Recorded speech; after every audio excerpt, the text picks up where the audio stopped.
And we're back here once again with another episode of the MSK show, and this is going to be episode 52. So we're getting through our 50s. We're going to be in the 60s and 70s and 80s and 90s at some point. The goal for the show is to obviously hit 100 episodes at some point. The ultimate goal for right now, to make it for losing the other 600 episode show, is to ultimately get the show to like 200 episodes. I think is a nice round goal there, but we will be there eventually.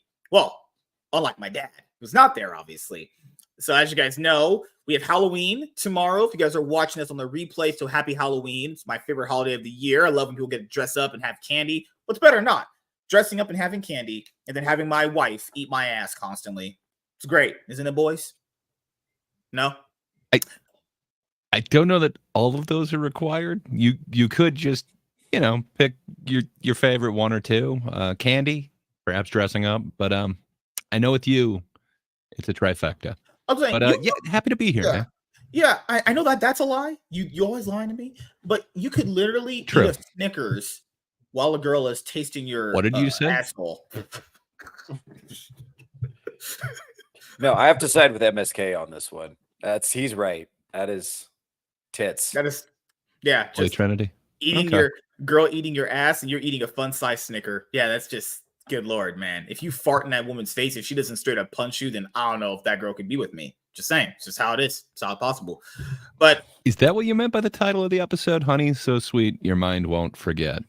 You know, the way they make honey sound in like TV and like movies and stuff like that, or like cartoons, make it sound like it tastes pretty good. Honey doesn't taste like very good. Honey doesn't really taste just sweet. Fine. It's just okay. Yeah, it's just okay. Winnie the Pooh fucking lived his life in orientation around that substance. It guided all of his actions, and it's just okay. Like, it's so crazy that we are at a point now where just you try those things out that are on TV and you're like, man, these aren't as good, but it's okay. It's okay. We'll be coming up on election. Well, it literally is election season next week. Things will be more or less so decided at that point, because I really hope Kamala Harris doesn't win. But then again, if she does, I don't think war is going to happen like other people think. But I do think we're going to be in for a real shitty 4 years with this person potentially as president. A person who wasn't even picked by her own party, just, elected by other people because bullshit reasons. But we'll get into those in a little bit. Gray, how you doing, man? What's going on?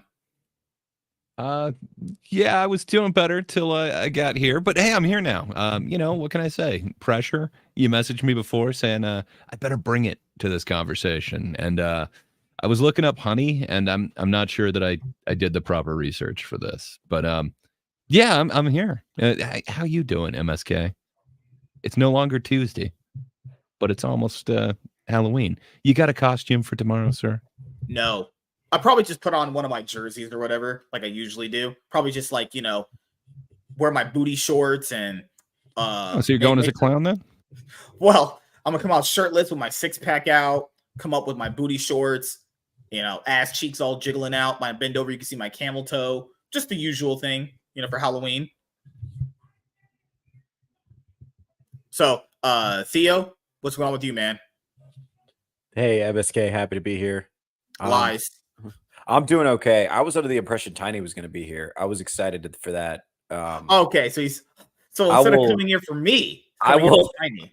I tolerate Gray's presence, but I would, it's my understanding. Anyway, I'm going to get off of that. That's fine. I'm doing great. I'm happy to be here. I'm going to a Halloween party tomorrow. So I'm going to a Halloween party in like backwoods, Idaho tomorrow. And it's a mock KKK rally, wait for it, hosted by a black drag queen. So MSK, you're hosting a party tomorrow? It's not MSK. It's a different guy. Oh, different guy. I want to be clear. Well, I'm curious. So it's a flamboyant black gay guy who's going to be like hosting like a party that I think counts as a hate crime in some places. And I got invited to this. So as a comedian, this is a work event for me. I have to go. Like, I have to know what this is going to be like. I'm so excited. I can't wait. I understand why it would be required as a comedian. I think MSK would also consider that required. I think I'd find it hard to pass up. I think I'd have to go. But man, that sounds like a good time. It's great. I have to see. I'll tell you guys all about it. You're fine. Because apparently you can't have jokes anymore now. You know, a person made some Puerto Rican jokes and everyone is just pretending to be offended. You know, I also think that's person, man. Come on, give some credit to Tony Hinchcliffe. He is one of the up and coming roast, whatever you want to call those heavyweights, if you will. I mean, oh, gosh, aren't too many rally roasters. I think the last time they did it was Don Rickles back with like Reagan. That's pretty awesome, man. I will say there's just recently with the whole comedy bit with the whole Puerto Rican jokes. I'll be honest with you, I didn't hear them, but the thing here is like I could imagine if I did it, they're not that bad. People are just pretending to be offended. And this is the reason why people always ask like, why don't we get more raunchy comedies like we used to? Well, there you go. That's your reason right there. What you just saw this past weekend, someone just making a joke, even though comedy is supposed to just make you laugh and make you feel good. That's what laughter is supposed to do to you, unless you're just having like painful crying laughter, which is like what when women do after they have sex with me because they just love it so much. You know, that's the reason why you don't have raunchy comedies I'm anymore. not sure that's the reason why. I don't cry during I sex. agree that phenomenon definitely happens, and it's almost mandatory. But I think there might be a different reason for it. Same thing with like the hatred for this. I don't know. It was a fun misdirect. I don't think it was just to offend. It seems like it was to educate, if you will. There is this horrible environmental problem that is this garbage island out in the ocean, and a fun misdirect on top of that's kind of fun. I think people just didn't want to hear about this unfortunate island that we have thrown out in the middle of the ocean. But also, this is important. Puerto Rico's not nice. That's why there's so many Puerto Ricans here. It's not, that joke did not come out of nowhere. Like it's, yeah, you know what I'm saying? Like that's why people were upset. And they're also adding it to, I love me some Tony Hinchcliffe. I've seen him a couple times live, and man, that dude goes for it. But I couldn't imagine putting a roaster to open up my rally. Like that was a bold and ballsy choice. But yeah, I got to appreciate. I'm assuming that came straight from Barron Trump. I think Trump is taking advice from his teenage son, and it's going great. So dude, his huge teenage son. Apparently, he's like 6'9" or something. I didn't realize that till this week. But yeah, he's the one who gave him the nod to go on a few different podcasts. So, and then introduce him to Joe Rogan, who was on last Friday. So I'm guessing the Tony connection is kind of the same thing. Barron probably knows them, and Tony was highly recommended by Rogan. But man, that is I never would have thought that I'd see that at a political rally. No. It kind of made sense when Lopez was doing it a little while ago. But man, this is George just Lopez, a little bit different. He was at the Kamala Harris Tim Walz rally. I know I've seen a clip of that, but like has he been funny outside of his show anytime soon? You know, I outside mean, of George Lopez his show, image is kind of funny, like wholesome family man who got a kidney transplant from his wife and then divorced her. I don't know. That's kind of comedic, but I guess it's a certain type of humor. Mm-hmm. My favorite. So I got just inundated with tweets from like comedy Twitter and comedy threads, and it was just a bunch of people talking about how Tony Hinchcliffe is like racist and not funny, and you're not supposed to punch down in comedy. And I think all of that coming from comedians is just motivated by just pure envy. And I think so. It's just pure envy. I don't think that there's a single comedian who has a genuine moral objection to Tony Hinchcliffe being there. I think they would drop everything to open for Tony Hinchcliffe tomorrow if they had the opportunity. So I think it's completely hollow. Because I know what comedians are like. They're petty and jealous and small, and they have sensitive egos, and they hate to see another comedian doing well. And Tony Hinchcliffe has been doing well for a while. So they're just looking for any opportunity to attack him in public, and they have the green light to do it because everybody's piling on Twitter. So it's I think this is his fourth performance. Sorry, I didn't mean to talk over you. I think this is his fourth performance in the Madison Square Garden. So people are gunning for him now. Right. He's definitely earned it. Like, it's not like there was somebody who tweeted, like, well, I bet that's the only time he'll ever get to perform at Madison Square Garden. And it's like, Oh, bro, fuck you. you just, this is what I'm saying. It's like, no, it's or pretending they don't know who he is when he hosts probably the most popular comedy podcast in the world right now. And he's by himself. He has launched the careers of several comedians that are just like Dude, taking over YouTube so threads many. right now.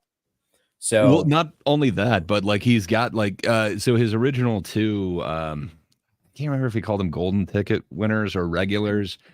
They've gone on to be headliners and they're just awesome on their own. Like man, I dig the kind of incubator that he has going. But even back in the day, like he gave a whole bunch of different comedians like a chance to do it. Like I don't know if you remember Brody Stevens from back in the day, but man, he did some of his funniest stuff. I was just on the Kill Tony podcast. So hell yeah, I'm glad he's finally seeing some success. I couldn't imagine doing an open mic at Madison Square Garden, but somehow he made it work, man. That's crazy. awesome.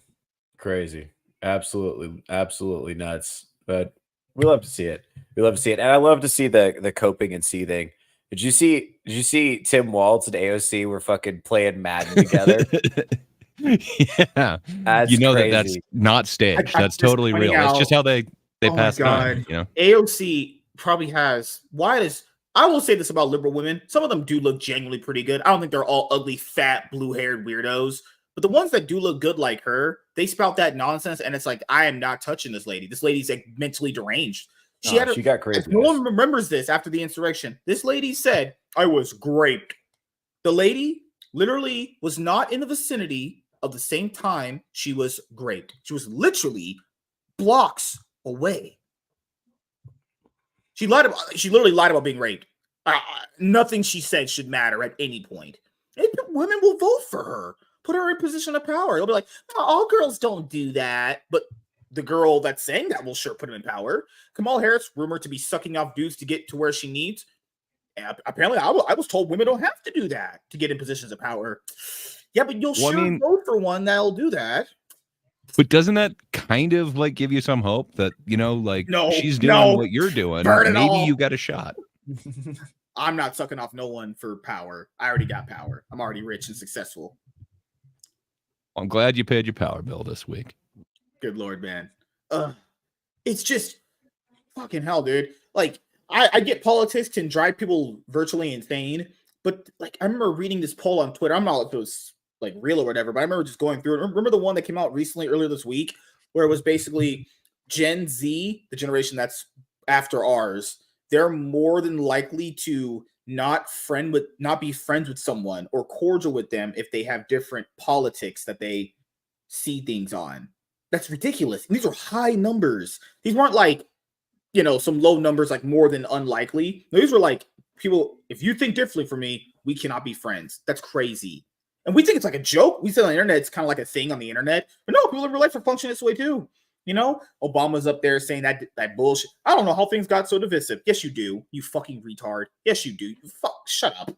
Fuck off. Go bang your husband, fucking Michelle Obama. Shut up. Don't talk to me, loser. Fucking hell, man.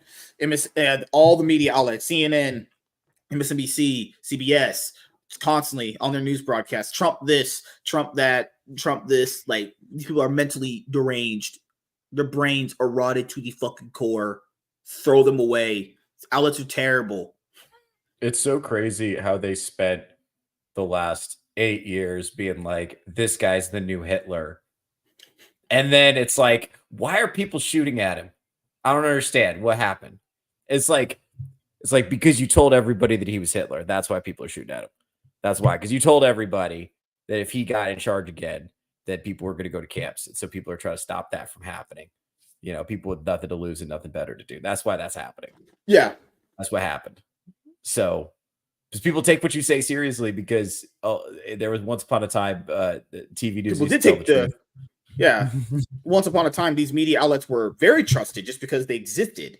And they'd have years and years and years of trust that they've built up with these random people because they've just been there. And then I still wouldn't say that podcasters on YouTube cannot do them in a certain way, because that's in and of itself a weird way of judging like how big can a podcast impact someone. Joe Rogan's would be the one that I would say for sure can do it because he's very big, but like how many podcasts do you know that are as big as his that can actually like get the word out to people and impact people? Very few, you know, obviously outside of me, because I'm like famous and successful, obviously, you know. Like what the famous guy on Rumble, Dan, forgot his name, Dan Banjo, whatever his name is, you know, like the Rumble CEO talks about that guy, but like, who's this guy's podcast reaching, you know? The thing is, Kamala Harris didn't want to go on Joe Rogan's show. She wanted him to come to her for an hour. Like, yeah, it's not gonna work. That's just not how he is. It's not. Yeah, I think that was performative. I think what it was is she knew if she said yes and she pulled up that it wasn't going to go well. Like if she sat down with Joe Rogan for 3 hours like Trump did, I don't think that would go very well for her. And I think she knew that. So they gave him an offer that they knew he would say no to. And then they could be like, well, we tried. And then she doesn't look like a coward for refusing. Yeah, it's like that fucking person who gives you the most half-ass answer of a response. They didn't want to do it anyway, so they just say that because it's like better than just saying, "Hey, I just didn't want to do it." Honestly, because she said she doesn't want to do it, people just automatically assume she's scared. Because the last interview she had, the one on Fox News with Bright Bear, went very bad, crippling, horribly awful. And then we had the 60-minute interview she had where they had to edit out her answers because they were so unbelievably bad. I've never heard one of those interviews being edited. I thought they were just always like not scripted, but somewhat real. I've never heard a 6-minute interview on their network being edited and answered that bad. Like, we're in for some bad times, you know? But speaking of politics, what else has been going on in the world, Gray? I think Gray's politically speaking. No, I was just photoshopping a little costume. Are you doing content? Sure. Why not? You know, I know it's rare these days, but yes, I was trying. What made you stop? I mean, would you consider like the fair enough. Yeah, I think the Hinchcliffe is the main thing that was like happening this week is just people were taking a comedian as the exact same thing as like candidate giving a speech in the actual thing. Like I know comedy movies are pretty much done now. Like you can only go to streaming with it, but do we literally not know how to take a joke anymore? Or are we putting a joke as the exact same thing as like a campaign promise from some sort of candidate now? Or it could be that one thing that a lot of these media outlets do, not like the big ones, but the smaller like sub-tier ones that are basically on the human centipede aisle that these guys are on. They're just in a big giant human centipede. They're just trying to find out which part they're going to eat the shit of. These other like smaller media outlets also like fan the flames of stuff like that. And people will ask like, well, why is comedy dead? Why is this thing dead? That example right there should be the ultimate one of that. Someone just says a joke, everyone just freaks out. Is it everyone freaking out, or is the media making it seem like everyone's freaking out? Because some people, it's not that they're not freaking out. It's more like you ask them, they're like, oh, I don't care. I thought they'll even say maybe it was a little offensive, but I don't care. It's a lot of people that don't even see this as a personal problem. It's just that it's their machine to just propaganda every bit of hate they can on people. That's it. You know? I mean, there are people out there that are offended at literally everything. It's like, how do you even have comedy now? Because the comedy's supposed to make you laugh and you're supposed to have a good time, but the joke's offensive, then that means by the definition, no one can laugh or have any fun, or we can't joke around with the boys, you know? It's just, we live in an awful world. Doesn't sound inclusive. Why would it just be the boys? Come on. Girl, you bring the girls over to the boys club. The girls ruin everything, man. Stop it. Oh my God. What else has been going on? Did you guys see Trump driving around in the trash truck? Do you guys know the story behind that? Because don't know the story behind it, but Tony Hinchcliffe. So Tony Hinchcliffe said that thing about Puerto Rico is floating garbage in the ocean or whatever, and then Joe Biden came out and said, "Well, that's a bunch of malarkey. The only garbage I see is Trump supporters," basically saying that the only garbage he saw was the Trump supporters at the rally, right? Yeah. And so Trump, not to be outdone, rented a garbage truck with it, "Make America Great Again" on it. It's just driving around like this is for Tim and Kamala. I'm just letting him like he's just now he's You know, he's just like owning his supporters are trash thing. Okay, well, if my supporters are trash, then I'm the trash man. I will just point out that I saw that and I was like, no way, this man should have bought a fucking trash truck to do Dude, this. I love him so much. I didn't want to like Trump. I want to be a nice person. I want to be, but I fucking like him so much. I think he's so funny. I think he's so cool. I think he's badass. I like that he fucks hot chicks. I like that. Like Kamala's from a middle class family. Bro, you know what's so crazy is when that photoshopped picture of her working at McDonald's in the 80s that was not even real got passed around Twitter and they were trying to act like this. I was like, what are you guys doing? This is such like a minor point. Like, honestly, it does not matter to me if she worked at McDonald's in the 80s. Like, I don't care. Yeah. But the fact that they made a fake picture of her working at McDonald's in the 80s, that pisses me off. Now she's I'm touched upset. fries too. It's real. God, I don't care if she did or not. I don't care. I didn't care about this issue until I saw the fake picture and people were trying to tell me that I was racist for not believing that she worked at McDonald's. I'm just so sick of it. No, it's just because you're on this podcast. That's yeah. Well, that's fair. Yeah, my podcast cures cancer, from what I heard. To be fair, I was fielding accusations of racism and misogyny long before I met MSK. That was I've always together. I've always embodied these things. Fuck women. Women ruin everything. Fuck. Good Lord. Well, speaking of women that legitimately did ruin everything, you guys remember that franchise Star Wars everyone loved? I do, liked? Yeah. So today, unfortunately, this was the anniversary date of George Lucas signing over Star Wars to Disney. 12 years ago, Star Wars died. #RIP Star Wars. Well, yeah, guys. It's still alive to me. What can I say? The Acolyte, it awakens something in me. Good times. God, out of all the things we get of anniversaries for, this is not one that I expected coming up recently. Wow. 12 years ago, 2012. Yeah. I forgot how much money they paid for the franchise. Didn't they pay like $4 billion? No, it was like it was like 10 billion for it, 12 billion for it, something like that.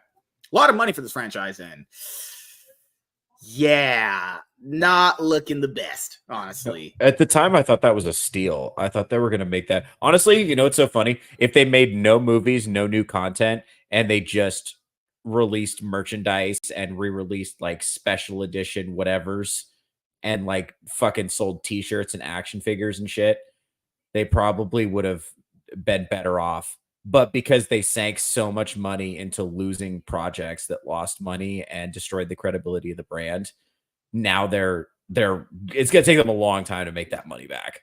Let's put it that way. Because if you go into like a Walmart, a Target, I mean, they have Kmart's these days, right? Or whatever. But Star Wars stuff never sells, guys. I bought in a few lightsabers here and there for like props and stuff like that in the back. There's been like one Star Wars thing I've won. It was like a Darth Vader like little statue or whatever. It looked kind of cool for like $10.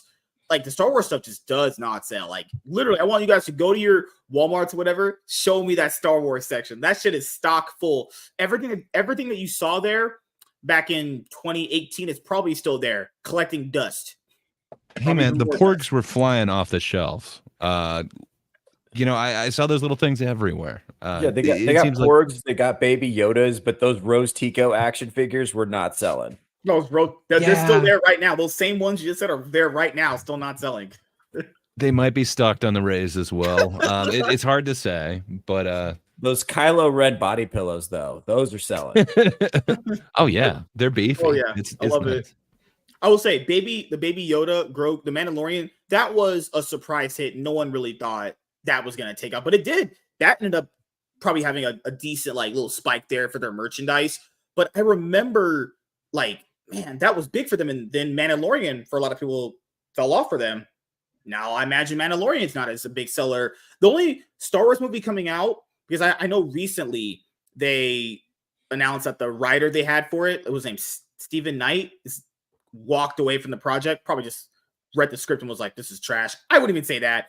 This is what I think happened, guys. They said, here's what I want my movie to look like. He was like, no. They went back and forth, and he just left. Do you guys know how negotiations work? it's not like they offered him one thing and he just walked. No, this has been probably building up for a while. And keep in mind, none of these projects go forward. How many Star Wars X things have been announced that have been canceled? Famous one I always like to use, Rogue Squadron, Patty Jenkins. They brought her over from Warner Brothers at the right time. Warner Brothers screwed her over with Wonder Woman in 1984. So it's like the rival company. I want to make a movie for the rival company. That movie never happened. She had to update us through Twitlongers when that was still a fucking thing and saying, yeah, it's still going on, even though she had to fucking she bullshitted us. It's not coming out. It's delayed indefinitely. Like, and apparently this company loves women. This company loves women. Yeah, they treated her like complete shit. You know? I mean, other than MSK. Oh, I love women, honestly. Wall Street, Silver, a very sad day. Disney bought Lucasfilm and then created the mess known as episodes 7, 8, and 9. Today marks the 12-year anniversary of George Lucas selling Star Wars to Disney. Oh, God. 12 years ago. How do you feel about Disney's acquisition of Lucasfilm? Oh, there was some oh, no. Oh, no. Fucking hell. Biggest mistake of the franchise history is to sell it to a big company. Disney, Star Wars is a complete failure under Disney with only a few decent productions. Yeah, it's a mixed bag. Some decent, but a lot of misses. Hey, another gray. More or less destroyed the franchise on a massive level. Just look at the diminishing returns of the sequels. All friends and family who were interested aren't anymore, and no kids like it as well. They have took away 2/3 of the people. Star Wars is going through a big decline in relevance for sure. Yeah, Star Wars is not as big as it once was. I tell you, like, this is a franchise that should easily be raking in millions of dollars. And like when you're around people, is like Star Wars a part of the conversation anymore for people? Are people like generally enthusiastic about Star Wars anymore? Doesn't feel like it. Oh God. Well, it used to be one of the most reliable box office draws. It was a guaranteed banger when a Star Wars movie dropped. And now it's a punchline. Like, people know Star Wars sucks now. Oh, yeah. Yeah. It's crazy.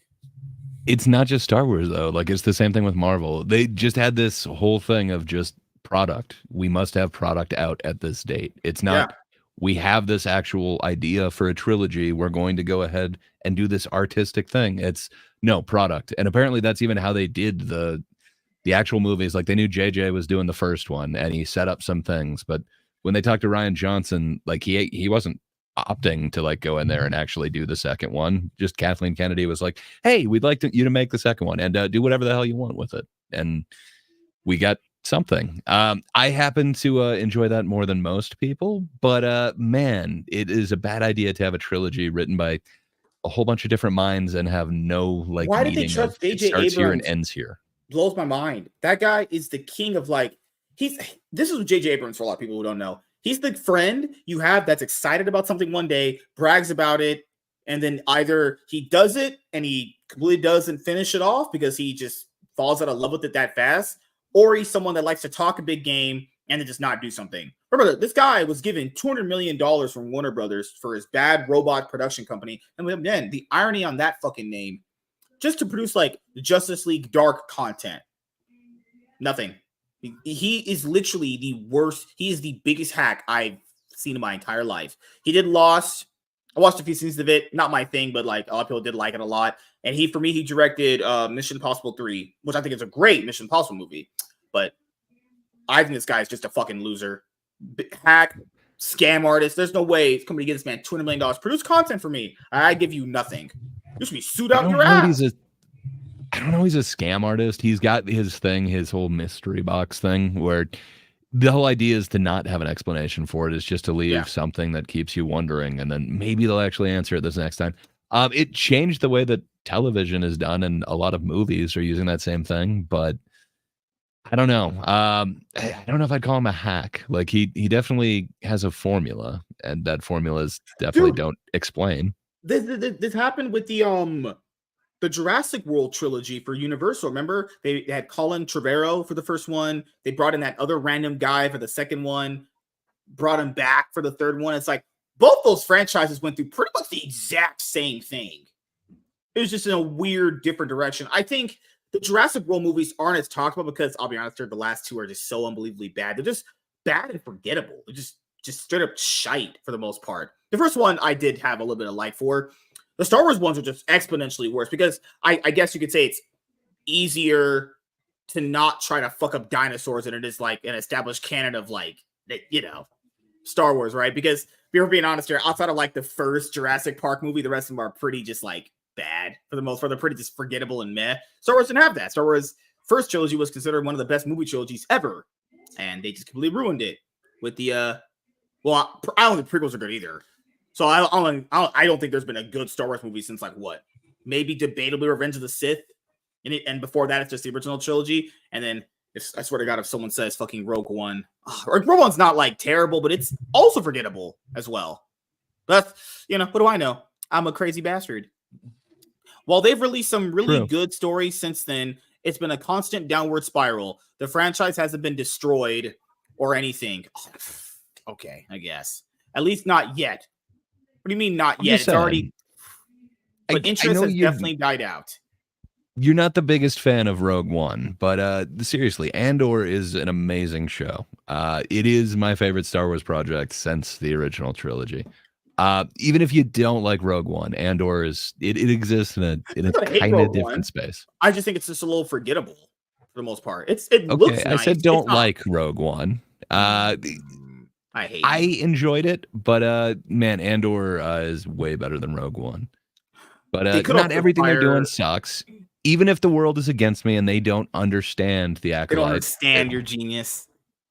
I wouldn't say genius there, but there were some interesting ideas. I wish the payoff didn't suck because it retroactively just makes everything that much worse when it all builds up to some sort of twist and then that twist sucks. But you know, I guess transitioning, Marvel has now announced their new TV schedule. Have you talked about that yet? Not yet. I wasn't really didn't have it at the topic because I wasn't that interested. Yeah, but we can go over it. I just, you know, unless these shows really, really drastically improve, I'm not checking out a single one for a long time. Well, it looks like they're paring it way back. I don't know. The Daredevil one doesn't look horrible. They've had Ironheart done for like 4 years or something like that. So done for I don't know. That doesn't bode well for the Riri Williams, but what can you do? But hey, I guess that introduces Mephisto into the MCU. So yeah. Ooh. So I remember they put out the TV spots for the small teaser trailers. Daredevil Born Again, to be honest, it's probably going to be the best one out of them. Hopefully, right? Maybe. Kevin Feige did walk in and axe that bullshit they were trying to do before. So Daredevil Born Again, probably the only one that'll be good out of these. Ironheart, I have no interest or care for. What's the other one? Eyes of Wakanda. Wonder Man. Yeah, that one is like. I mean, that one's like a cartoon one, so I'm not sure how great that's Spider-Man gonna be. Homecoming. No, the Spider-Man freshman year. Your friendly neighborhood Spider-Man is what they ended up calling it. Oh, they changed the name? I remember originally it was called Spider-Man freshman year. Of course they changed it. Look at bastards. Yeah, it's your friendly neighborhood Spider-Man. It looks kind of cute, but it's kind of that what if animation. So if that bugs you, it's, you know, kind of jumpy animation. Hey, they're also getting Deadpool Wolverine on November 12th. So, you know, everybody really is looking for Disney Plus. I don't know. I'll probably rewatch it at some point. But yeah, they're doing that Eyes of Wakanda thing, which is another animated one. Marvel Zombies, which expands on their What If Zombies episode. I got to be honest, I really dug that comic line, so I will probably be checking that out. But it is still that What If animation. Yeah, their Marvel Zombies What If episode, I remember, wasn't that bad. I know they're supposed to do a dedicated animated series on Marvel Zombies. It's coming out this time next year, Halloween of 2025. So just keep waiting. But apparently it's going to be there.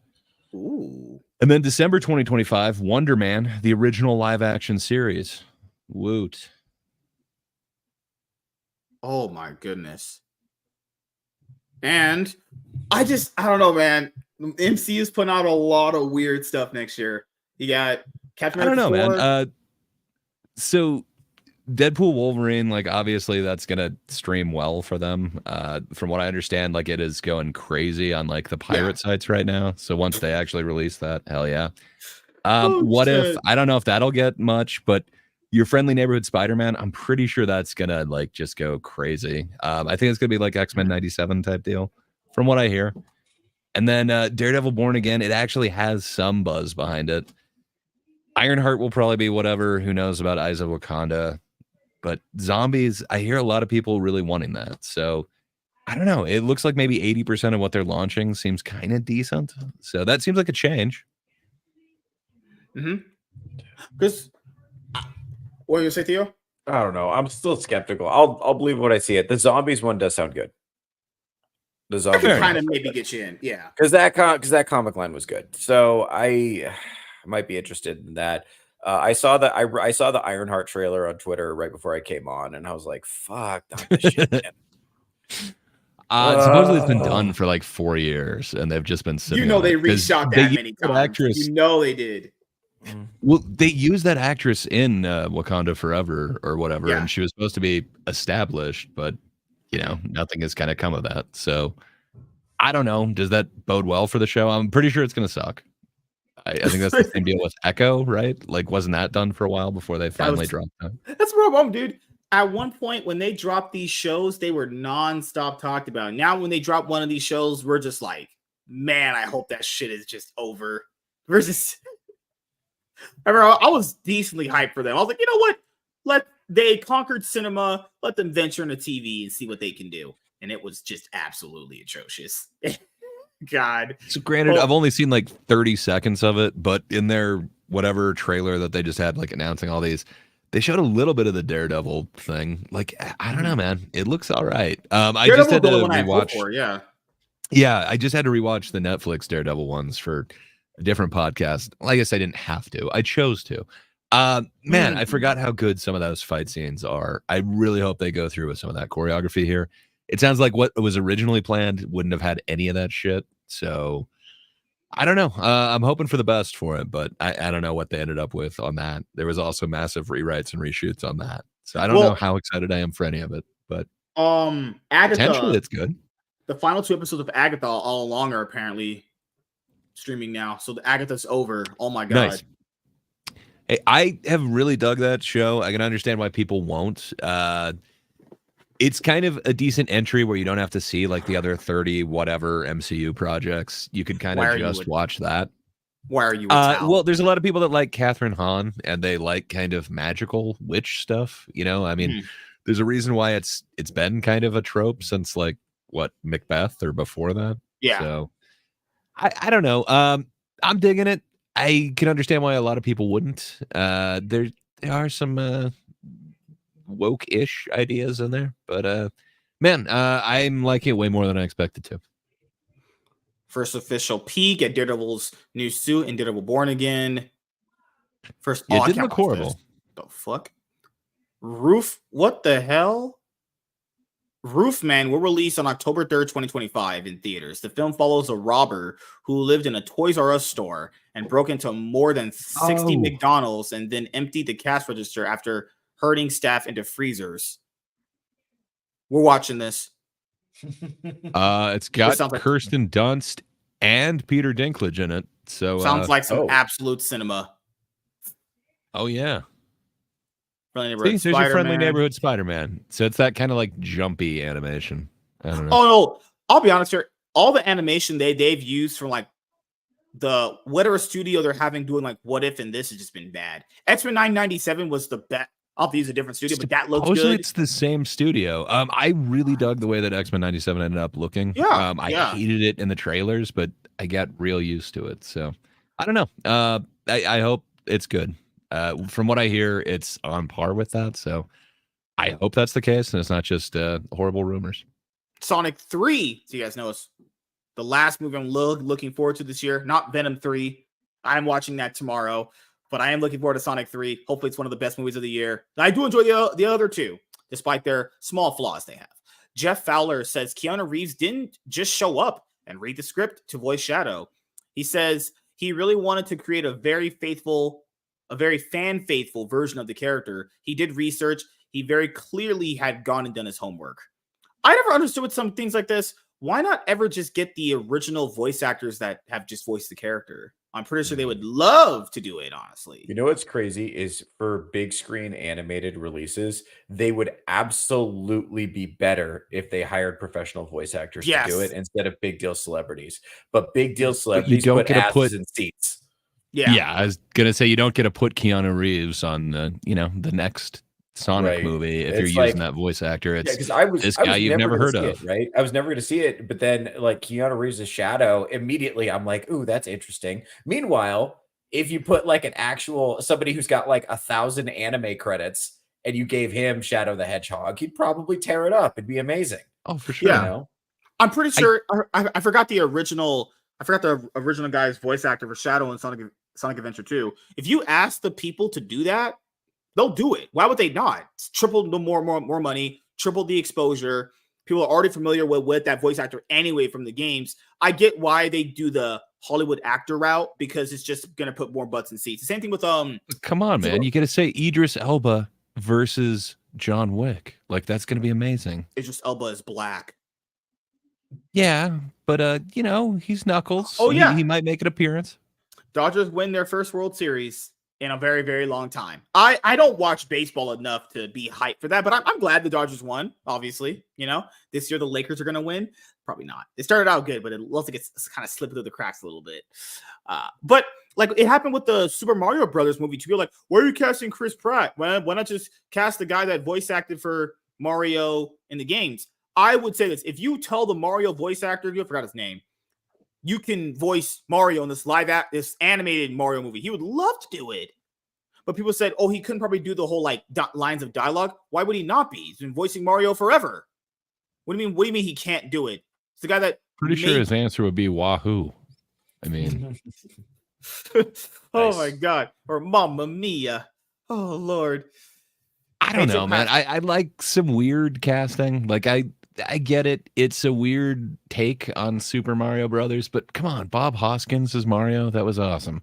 Why not go with somebody who that sounds a little bit more like it rather than just Pratt and everything? But I did hear fair enough that Alien Romulus is going to be getting a sequel. I heard that was announced. Yeah. Hell yeah, they deserve it. Fede Alvarez really seemed to give a shit about that whole franchise, and man, it may not be everyone's favorite film, but it actually seems to take reverence with the ones that came before it.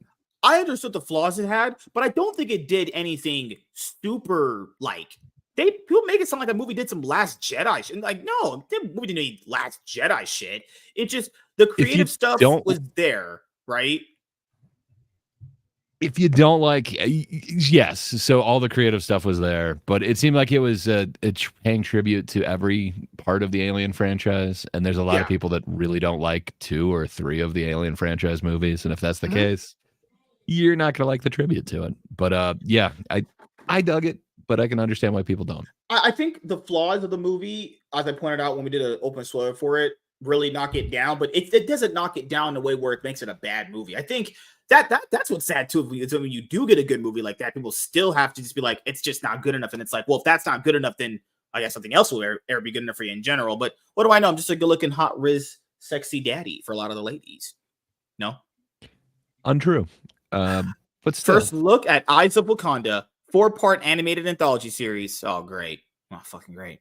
Follows warriors throughout Wakandan history. Oh, what do? Put black people in hoods and projects and make them fucking slaves, and they have to ask for watermelon and cornbread? What the fuck would I watch this? What is this for? Who gives a fuck? I don't think that's the plot. I could be wrong, but I think they're technologically advanced. First look at Marvel Zombie. So I would say Daredevil Born Again and this one I'll care for. The Spider-Man one, I just don't have any faith in, honestly. I just like that. Just animation looks like straight shit.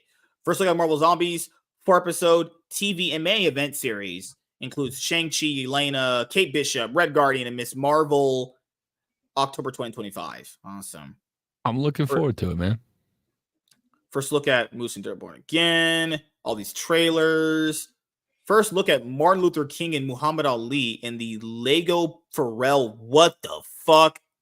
That sounds like some straight shite. And keep on, guys. This is a race swap. Wonder Man is not black. Okay, so kind of is. So it's interesting. It's like live action, but it's kind of it's weird. It's kind of like a meta series where it's like an actor filming the series of Wonder Man. It's very odd. I don't know what the hell that series is going to be.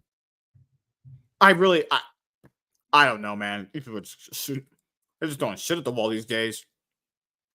Animation Ironheart, Born Again. What else is here? Have you guys been to Tomb Raider ever? I was never into this series. I'm not saying it's bad, but people like Laura Croft. I don't care. Like, this series is just not my thing. New poster of the 10th anniversary of John Wick. It's been 10 years only since we got the first John Wick movie. The first John Wick movie is just that's his peak cinema right there. Why don't they put Absolute the star cinema. on the poster?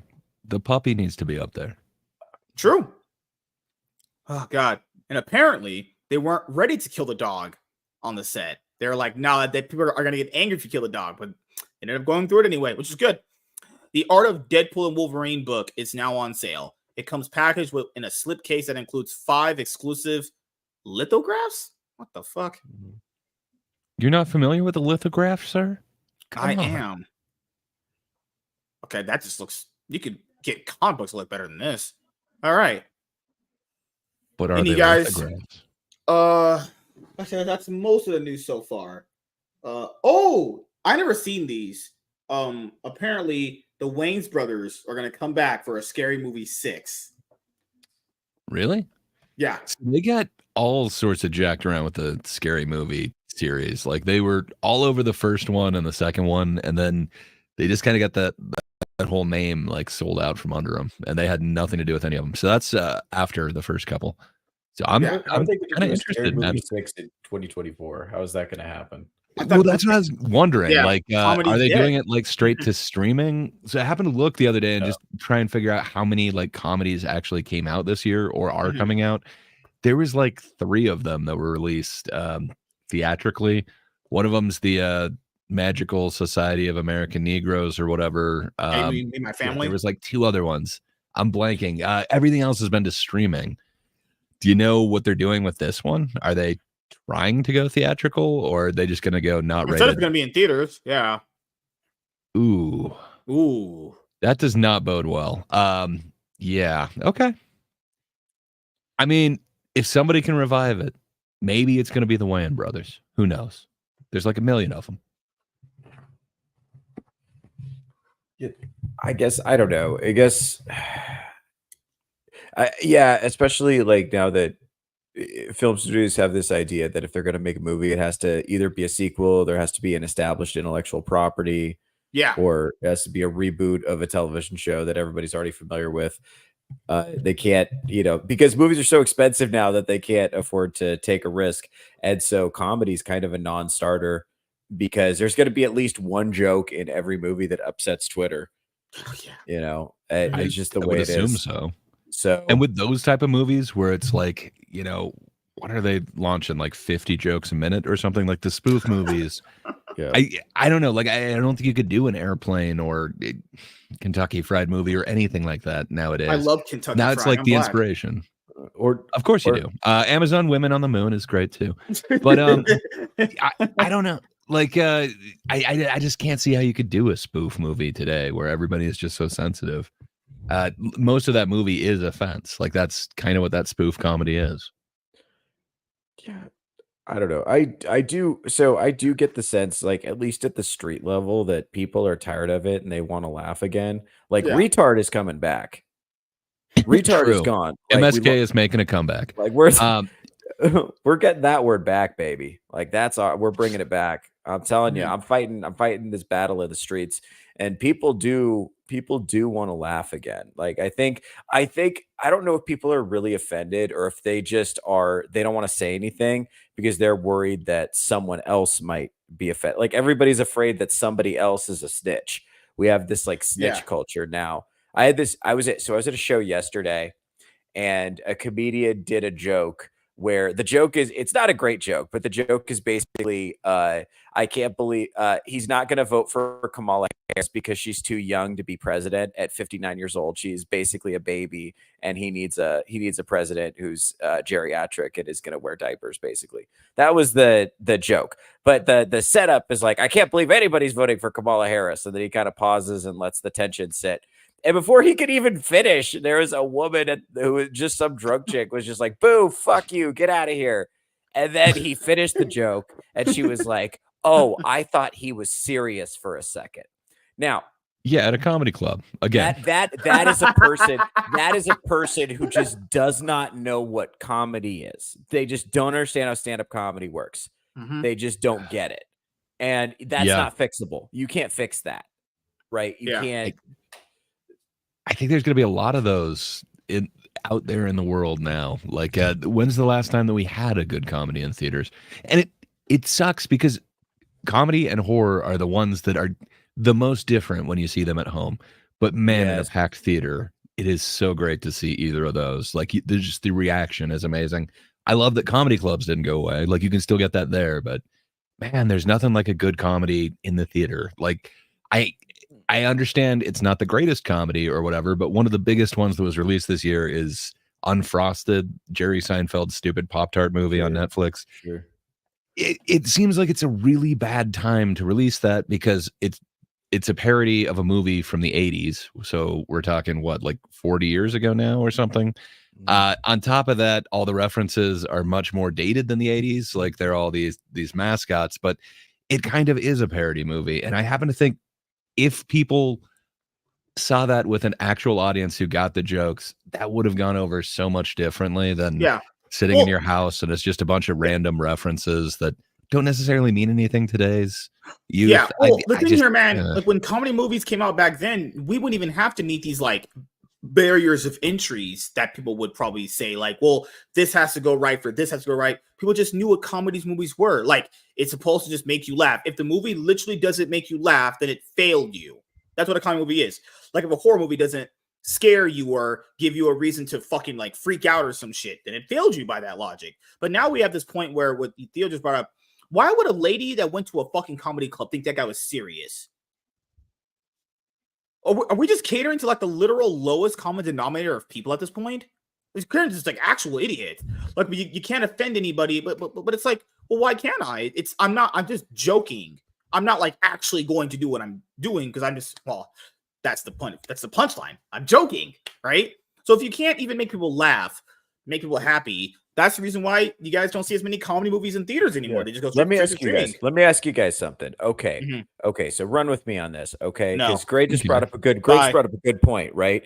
Where we used to watch these movies in theaters. Like, okay, if you watch an old Jerry Lewis movie, there is a huge periods of awkward silence where he's just like being physically weird.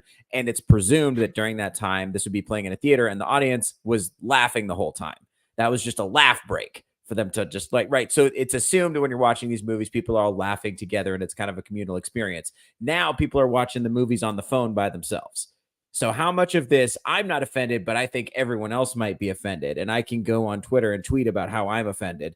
How much of that is a product of being by yourself versus, because if you're in a group and you hear everyone laughing, then you want to be part of it. Right. But if you are just on the phone, you assume you can't see anybody else. So you assume they might be offended and you think, oh, that's the right thing to do. And I'm by myself. Yeah, so I never got that with people. I never got that where that one random person who just doesn't want to have fun in the group has to go out of their way and just be like the spokesperson for the offended people. That might be, I know I use this word a lot, but that might be the fucking cringiest thing ever. For you to take that, all that narcissism and all that self-validation that person needs. I will speak for you, minorities. You are offended, I'll be offended on your behalf. Like, who the fuck? Well, I mean, we know that you have trouble expressing yourself, MSK. So we'll translate for you. But no, it's just interesting. Like, it does make me wonder, what is the last like big comedy that was released like in theaters? Did you? Okay. I will say the funniest movie I've seen in the last 10 years was Am I a Racist? By Matt Walsh of the Daily Wire. So the Daily Wire is bringing it back. Which is crazy because like I don't find their their comedy, like their conservative comedy, I don't find it super. Like they did Lady Ballers, which I thought was, it was fine for a first try, but it wasn't anything remarkable. And they did a cartoon, which I thought was The Adam okay. Carolla one, the Yeah, Bertram it's thing. like, okay, all right, man, whatever. Like I'm just Oh, like that's- not that psyched about it. I would prefer zero politics in my entertainment. I don't want For sure. right-wing entertainment either, right? But then I watched this movie Am I a Racist, and it's just, what was beautiful about it is he's so deadpan, and he's not out attacking people, and he's acting like he's serious, and he looks so ridiculous with his fucking man bun, and he's literally out there with his man bun, which I have, wearing outfits that I own, you know, just being just the worst person, and he's playing it so straight, which is causing these super intense awkward situations where people are saying absurd things. And I got to be honest, I could not stop laughing, and it was so cathartic because it was like, finally somebody's pointing out how dumb this is. Finally. Can I ask, We did you just gotta see that excel. one in theaters? Yes, I did. Yeah. I think I might have done myself a really bad disservice. So like 2 days ago, it just came to streaming. So I Yeah. just watched it at home like 2 days ago, and like there were some parts that I thought were kind of funny, but I watched it by myself. So it's like, Yeah. is that the problem? Because No. I didn't go and see it in theaters, and I should have. No, I think you might be right, because at the theater I was watching, it wasn't super well attended because I saw it in the middle of the day. There's a privilege of is one of the privileges of like doing all of my work between 7 p.m. and midnight, is that I could just do weird shit during the day if I want to. And so I went to see this movie with people. It was nice. It was fun. And in the theater, even though it wasn't super well attended, everyone in the theater was laughing and having a great time. I think, great. Now that you've brought that up, I'm starting to think that maybe it's the fact that people don't go to theaters anymore since COVID that has kind of killed the comedy movie. Yeah, man, that might be a bigger part of it than I thought. It might have been before that it was kind of dying, but it's like, man, it's one of those that you need to have the reaction of like the theater. It just really heightens everything. I think it primes you to laugh and not just be offended as well. Mhm. Like, you're hearing people have a good time. Who wants to sit there and be the stick in the mud? Who wants to be an MSK on the panel? No, Nobody. it is important. Laughter is a group experience. It's something you're supposed to do with other people. It's so powerful, and it could do a lot. Like if you watch a great comedy movie and you're in a room full of people that are all laughing, that's going to make you laugh more, and you're going to leave that theater feeling awesome. You're going to release so much tension from your body. You're going to feel so good, like, and the fact that we can't laugh anymore. We're not allowed to laugh at stuff. I think it's got everybody so fucking tense and constipated.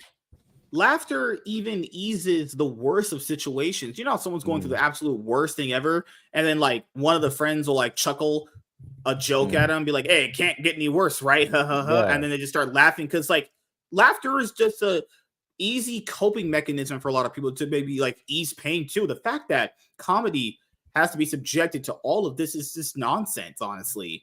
The fact that comedy movies have to be just chucked on streaming services, and like, no offense to people that have to watch their movies through streaming because, bills might be a little tough, so they can't go to the theater and watch them. But the fact that comedy movies are thrown on streaming services that are just basically just ghost towns, like, no one's going to hear about these movies. You're basically filming a movie Ricky's to Nicky was good, okay? Amazon did one good thing this year. Would you count Crazy Rich Asians as a comedy? Yeah, but I think that was a couple years ago, and 2018. at the same time, fair enough. Wow, was that really 6 years ago? Holy shit! Hitman's Wife's Bodyguard 2. That was the last comedy movie I saw in theaters. That was in 2022, 2021. Let me see. I thought that was hilarious. So there was a kind of comedy one this year. It was called Hitman. It had everyone's favorite new male actor. Hitman's Wife's Bodyguard. That shit was fucking, oh my god. I was the one person in the theater and I was laughing so hard. I was like, oh my god, this movie's so fucking funny. I'll pull up scenes randomly from it just to laugh. It is absolutely amazing. I don't care if people don't like it. It doesn't matter to me. I had a great time watching it. But yeah, I want that again for a comedy movie. I'm just laughing and having a good time with it. Like I remember Jonah Hill saying they couldn't do Superbad this day. I don't think he could. Oh, there's no way. It's too offensive. You can't show underage drinking, and the part that would have fucked him with that is the whole premise of the movie is they're going to get these girls drunk so they can have sex with them. That's Yeah, the well, whole fair point of the enough. movie. And that, it used to be something that you could just acknowledge, that two people who are young and inexperienced and want to have sex with each other would just get drunk to ease the social tension, right? That's just a thing that happens, that people do, because human interactions are hard and it's awkward, Yeah. but now we have to pretend that that was some kind of like crime, and that we're all morally appalled, and we're all above that. We're all too virtuous to engage in such behavior, which is, I I don't know. This is it. It's troubling because I think, uh, first of all, it's the idea that people in movies have to display virtuous behavior, otherwise you can't watch them. It's like, no, no, especially not in a comedy. People are allowed to act like dipshits and Neanderthals and degenerates, and then sometimes that's really funny when they do, right? But if Like it's not a joke, if it's just drama, you can show them as dark as you want any character, and then it's just a character exploration, and it's great. like the fact that Jonah Hill's character in Superbad is just like a horn dog, and just absolutely everything out of his mouth is foul. It's like, here's the thing: not a good person, but everyone has met a teenage boy like that, and some of us Oh were yeah, teenage boys like that. Right here, MSK is like you that. know, Yeah, MSK is still like that to this day, right? We know, like, there is Me? a certain amount of foulness that is just this. There's a certain Well, they amount of call it that exists. crude humor. Yes, and that used to be okay, but now we have to. Here's the thing: it's crude humor, not allowed unless it's a woman saying it. Then she can be as crude and vile as she wants. If someone's being crude and shallow and vapid and narcissistic and sexually objectifying and vile on screen, it better be a woman. yeah. Well, I mean, they can do anything that men can do. Just men can't do that anymore. Right. Can I ask you, as a comedian, like Yes. it seems like what a lot of MSK, I know that you are an unintentional comedian, but Theo is an intentional comedian. Mm. It seemed like a lot of the goals in the past was, you get so famous that then you get to make a movie or something. Is that even thought of like in the realm of possibility anymore? Or I can speak for myself. I don't know what other people are thinking. I really have no desire. I don't want to go through mainstream gatekeepers at all. Like, I realize there's so much you can do just on social media now, where you can like find your people, and you can get like Louis CK, I think, has done something really cool where you just buy everything you want from Louis CK, you just buy off his website. And that yeah, happened as sort of a necessity when he got dropped by all the gatekeepers, right? So he kind he of was had to. kind of doing it before that though. What was it, Horace and Pete or whatever? I remember like Yeah. you could get like that one show directly from his thing along with all of his specials. So it seemed like he just had the platform set up when cancellation Yeah, happened. So, it hell just yeah. worked out. I looked at this. I recently set up a Patreon, and I got all my links together. And I'm kind of slowly. I have been neglecting the necessary work of building a social media infrastructure for a long time. So essentially, if you look at me online, I just don't exist, which is my own. It's my own laziness, because I don't like that part. I like the part where I write the jokes and then say them in front of people. That's the part I like. So that's the Yeah. part I did. That's the part I enjoy. But now You I never have to do scared all of this. like someone after your set coming outside and beating you up, right? Every once in a while, I have been yelled at before pretty aggressively, but like most of the people who don't like me are super beta. So I don't, I don't Yeah. worry about it. Like because also like this is so I've been accused of misogyny before, but I love misogyny. if you actually pay attention to my material, it's like so like I just do not consider myself an offensive comedian at all. I'm really like not that based, I don't think, but it's like if you compare me to like the guys in Austin who are doing like the stuff they do on Kill Tony, where it's all like race jokes and retard this and faggot that, like all that stuff is like, like I'm not doing like any of that shit. But I think part of the problem is also that I'm in the Pacific Northwest.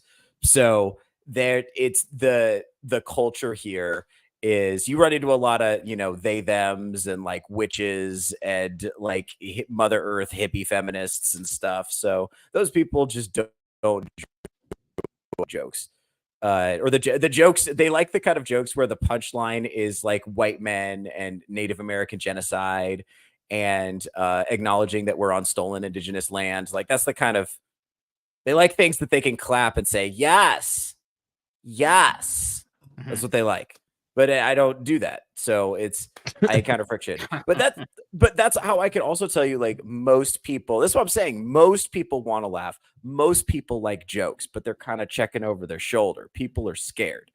You just need somebody to like release that pressure valve. And it's kind of like what you see with Trump. Like, I think Trump is a pressure valve for a lot of people who are just finally like, oh, I'm glad somebody's saying it. And it's not me. I'm too scared because if I said it, I would lose my job. I'd lose my whatever. But I know if I go in that voting booth and I cast my booth for the orange guy, he's going to say the things I want to say, And I think as a comedian, if you're in touch with that, which I've done. So I live in Washington State, but I've started to do a lot of work in Idaho. So I'm producing a lot of shows in Idaho right now, and Idaho crowds are a lot better. Like Idaho's pretty based. Yeah, it's a very conservative state naturally, and also North Idaho has this town called Coeur d'Alene, which is like it's kind of like a Hallmark. Oh, that town. place is awesome. Yeah, like a Hallmark Christmas town is how I would compare it for those of you playing along at home who don't know. And it's got this beautiful, beautiful lake out there. They do like ferry rides and stuff. It's a big tourist spot for people who live in like major metro areas who kind of want to get away from it all. One of the most beautiful hotels I've ever seen there. Like I can't remember the name of it, but it's like, God, it felt like the Queen like would have vacationed here or something. Yeah. But Coeur d'Alene is awesome, man. Yeah, which is great. When I was growing up, it was a dump, but now it is objectively nicer than the city I live in, and probably it's one of the nicest cities in the area. And so I go over there all the time to perform because you're always getting fresh crowds because it's always like tourists there, and tourists have money and they're looking for something to do. So, and I tell you what, man, so I meet people who are vacationing in Idaho from all over the country, and most of the people I meet like jokes. Most of the people I meet, they don't mind if it's a little edgy. They like a little bit of humor. They want that from a comedian, especially women. Like, I think women are sick and tired of pussified men. I think they're sick and tired of not hearing jokes about them. Because if you don't make jokes about somebody, what you're really saying is, I don't really want to be your friend. Yeah. I don't really want to hang out with you because the reason, especially among men, the reason we make jokes about each other, that's a sign of intimacy. That's how we show, that's how I signal, hey, you're my dude, right? If I didn't like you, I would ignore you. I'd just be like, yes, sir. Guys like, ripping on each other too. Like that's what dudes just do. And then women just don't get it. And because women do it secretively, that's why to them that stuff should be privately, because women talk shit about each other on each other's backs privately. Guys just would most likely just do it to you up front, Right. Dude, some women get it, but it does seem to be rare. But man, there's some awesome female roast comedians that just like, man, they could kick ass, and I would be afraid to go up against them. But you're right. It seems like most average Joes or Janes. I don't know what the hell the female version of average Joe is, but yeah, you're right. It doesn't seem like the way that females generally interact with each other is just busting balls. But no, it's so weird. They do the fake compliments up front and then talk shit behind each other's backs. And men, we talk shit up front, and then if you talk to me behind my back, I was like, I would trust that guy with my life. I would literally die for him. He's my favorite person. He's so trustworthy and hardworking. Dude, don't tell him I said that though. It's not gay. No homo. Yeah. No homo. Like that's how men are. And women don't get it. One of the best quotes that I've ever heard is from Eric Weinstein, but it's, if I cannot make fun of you, you are not my equal. Man, I think that's what makes comedy great is, it is the great equalizer. But some people don't view it that way. They still see the whole power dynamics thing, the punching up and down thing. I think that's bullshit. I hate that because I'm not above anybody. Let's make that really clear. I'm not above anybody. I'm top G. We're not all top G's like MSK. See, I ain't getting it. Power bottom G. But I'm not. I'm not. Here's the thing. I say this. I only write jokes about stuff that I love. So I write a lot of jokes about women. I write jokes about my cat. I write jokes about my niece. It's just stuff that happens to me, and I and stuff. It's about the people that I love, or girls that I used to date, or my cat, or stuff that I love. I write jokes always come from a place of admiration and love for me. That's where it comes from. So for people to then turn around and say, I think for a lot of people who are maybe kind of like low IQ, I don't know what the word for it is, but they're just like not plugged in. If they hear you make a MSK. joke, if they hear you make a joke about women at all, they assume it comes from a place of hatred because Yeah. they don't understand that, like, that what's this, like what we're saying, especially when men make a joke about something, a lot of times that's coming from a place of like love and admiration. Yeah. It's just like if my buddy gets a nice haircut, I'm not gonna say, "Wow, man, that haircut looks so good on you." I was like, "Hey, look at this fucking queer. How much you spend on that haircut?" You know what I'm saying? Like, I'm not gonna acknowledge that but he's gonna know what that means. That I'm admiring it by, Hey, that haircut's not going to fix your teeth. I mean, come on. There you go. How do you know Think it that? back. What are you, the That's, haircut that's police? true. That is true. We're saying, and I think that's the thing. We have to, unfortunately, there's a certain demographic of people. They want us to cater humor to the dumbest, most easily offended white woman in the room at all times. And that's where the conversation has to stay. And like Patrice O'Neill said it best, inappropriate is a vaginal word. It doesn't apply. It's not a real thing. Like you just talk about whatever you're gonna talk about and just deal with it. And Oh. I don't know, man. Patrice was such a philosopher. Just the same thing as like he was saying that he's going to defend the attempt of any joke because a good joke comes from the exact same place that a bad joke is, and like the only way that you get to this amazing joke about the subject, because there can be an amazing joke about any given subject, but you're probably going to have some bad ones that come out there too. I don't know, man. Absolutely. Patrice was Absolutely. way beyond his times. That dude is awesome. Yeah. I missed it. MSK, I know you're not a fan because he's black, but you should check out some Oh, Patrice. I would never man. be a fan, of course. Yeah. Yeah, I missed it. it's one of these things where that's why moving forward, I want to try and maybe spotlight some like good comedy movies maybe out there on some streaming services or whatever, because it feels like if we never do it, no one else will, and that's kind of what our job is, honestly. So next week we probably should be on our movie binge for a little bit. I'll have a movie picked out, we watch it, obviously review it. I don't know which one you guys want to do, so just pick one. We'll probably just end up doing the Union because Darnell wants to do that one first. The Union's obviously on Netflix, so we'll do the Union movie review next week. We'll do it for everyone. I'll finally get it done. Why the Union? Nobody cares. It's Mark Wahlberg and like the lesser known Halle Berry one from this year. Why? Because I already said I was going to do it, and I want to make my promise. I already told Darnell to watch it, and he already did without Everyone me. knows you're a liar, though. Like nobody's would never expecting you to lie. tell the truth. I would never lie. I'm black. You're only half right with that statement. Fine, whatever, man. The Union wasn't great. It was a piece of cinema that I'll love forever. So, we'll start it this way. Theo, what you got planned coming up? All right. Well, I am going to be at Joker's Comedy Club on November 15th.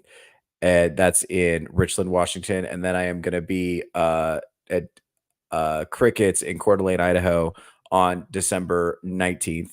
And I have a bunch of other dates worked. I'm also going to be at Duelers Piano Bar.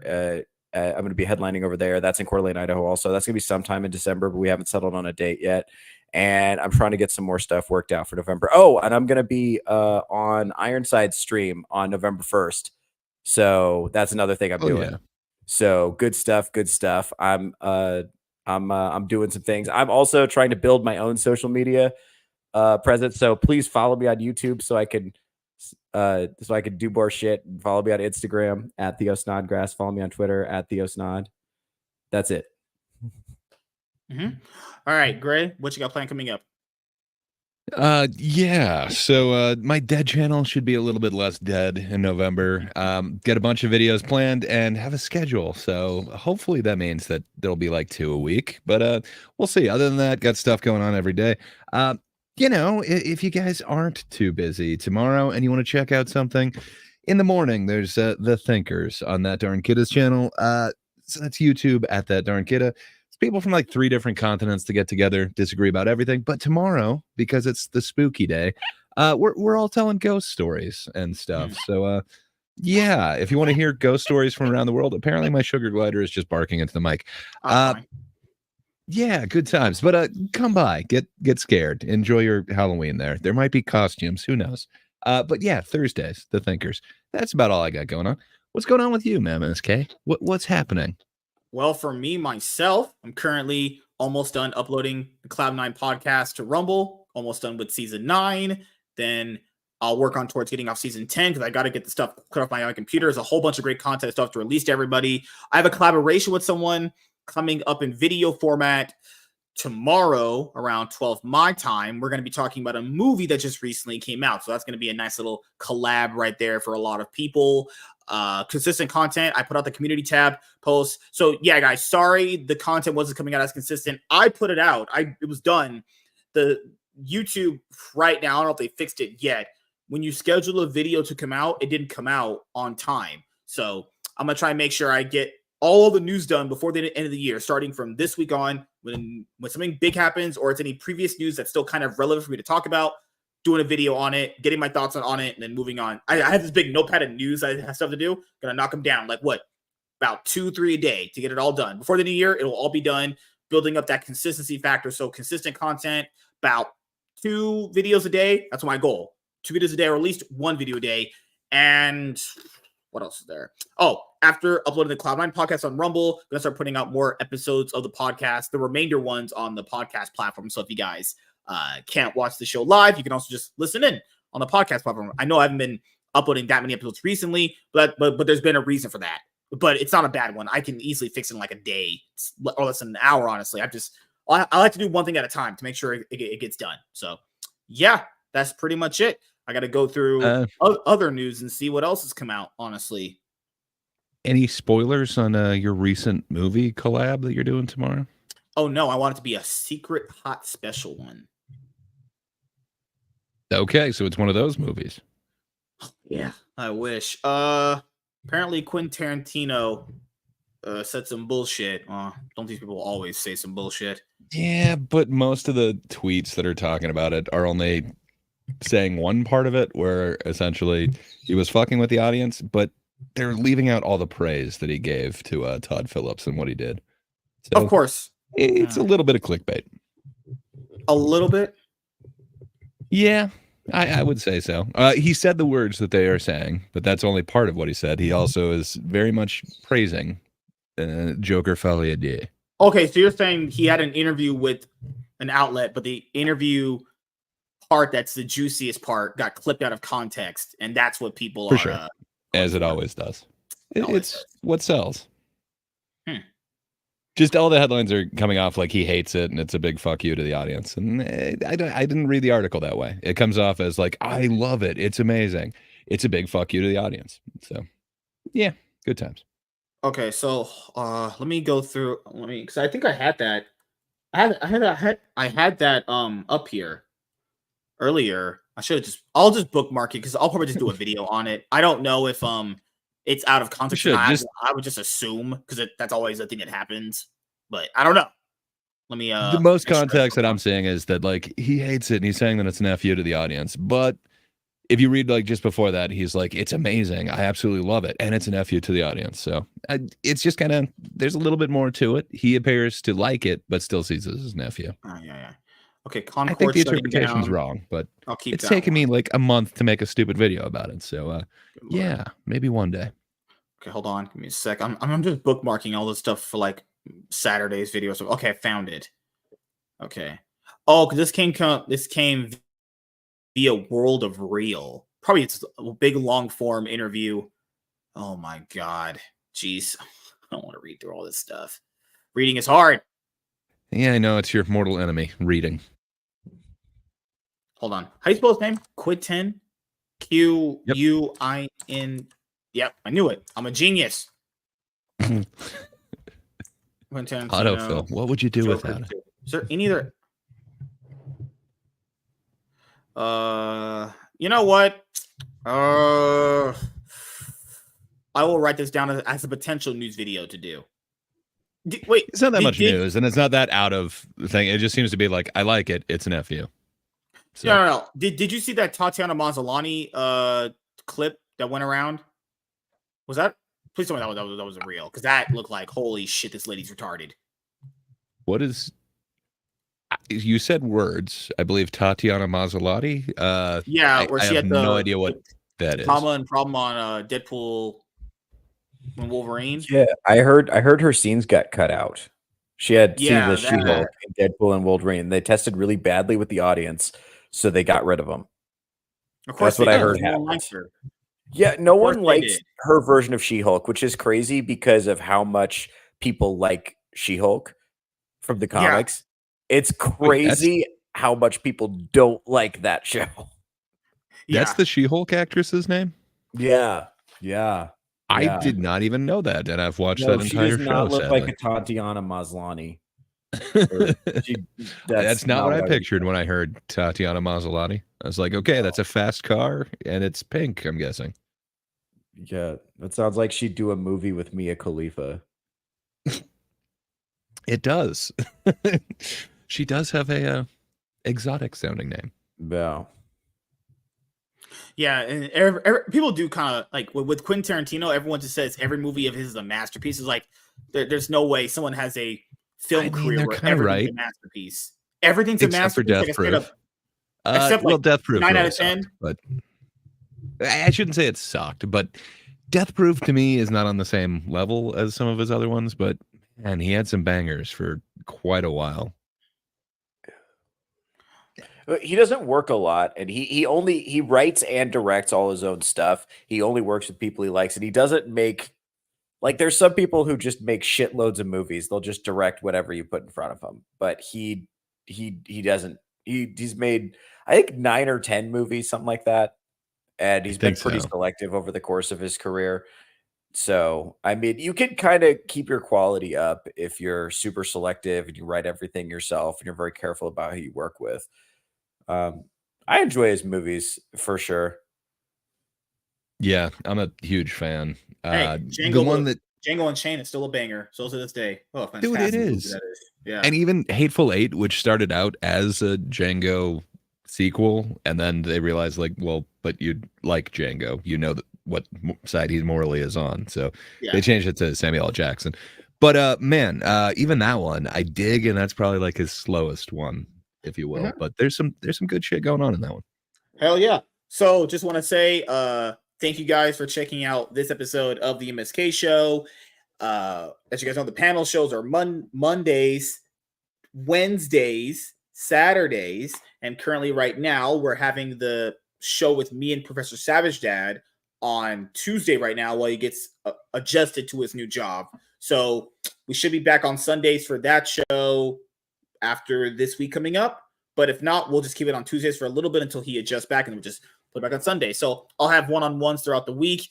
Thank God Rogue Hero came in, and Rogue Hero, I got to say thank you to him. He came in massively clutch for that one-on-one to save me because I had a really, really shitty one that I had to just completely scrap because that was just complete, utter dog shit. There is no way I'm accepting it. I would never accept the level of quality for a show. Yeet that out. Nope. We get quality content here, don't we? Nothing but bangers? Nothing but bangers. There you go. So, yeah. And thank you guys for checking out the MSK show. We're on episode 52. Going to be on episode 53 very soon, and we'll be at 100, which is my current goal so far. We're just going to just get closer and closer as we go. We're going to get a fat, big, juicy show. All right. Have a great rest of your weekend, everybody. We'll have content throughout the week. I have some collabs coming up that you guys are really, really going to enjoy. We'll see you guys later.